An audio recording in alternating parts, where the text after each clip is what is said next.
Hello and welcome to the next of our studies in the book of Nehemiah.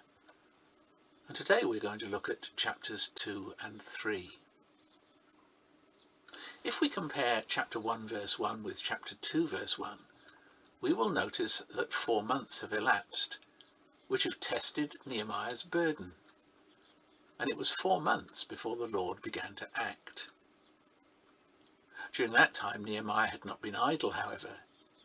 He had been able to consider what needed to be done in some detail. Thus, when the opportunity came, he was ready to answer in a very practical way the king's questions. During this time, he was also made aware of the greatness of the work to be done. Moreover, nothing less than a change of government policy was required to achieve his purpose, as we would see by way of comparison in Ezra chapter 4 verse 23. And it was very difficult for him to get released from the Persian court, especially as he held such an important role. This would have probably destroyed men of lesser faith than Nehemiah. However, none of this discouraged him. Though he was clearly a realist, he was also a man of deep faith, and built his impossible vision on what he knew to be God's will. And Nehemiah's faith was vindicated.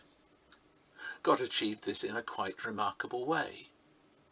Despite the fact that some versions of the Bible suggest the contrary, we are actually told that Nehemiah did not show any evidence of his sorrow.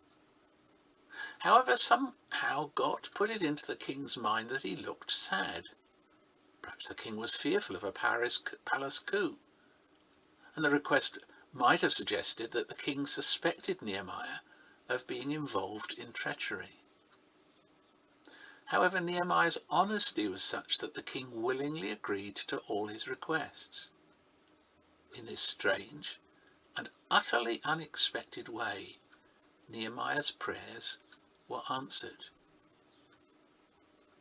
But it's salutary to compare Nehemiah's great burden with the condition of the people in Jerusalem.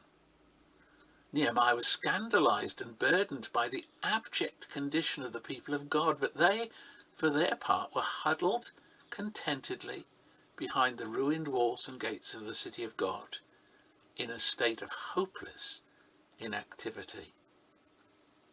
No wonder that the enemy of God's people showed no interest in them until Nehemiah arrived. Here was a group of people who were no threat to anyone. But when he arrived, Nehemiah first acquainted himself with the people's disgrace, as it's described.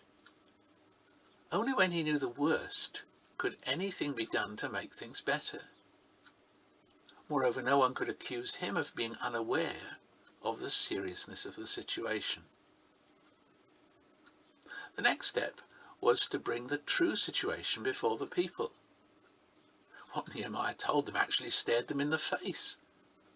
Perhaps they were frightened to face the whole truth, or had other priorities, so as to not actually see, or at least ignore, the real needs. Thus Nehemiah acted not to discourage them, but to arouse them to action, and to their credit, as chapter 3 demonstrates, they did respond.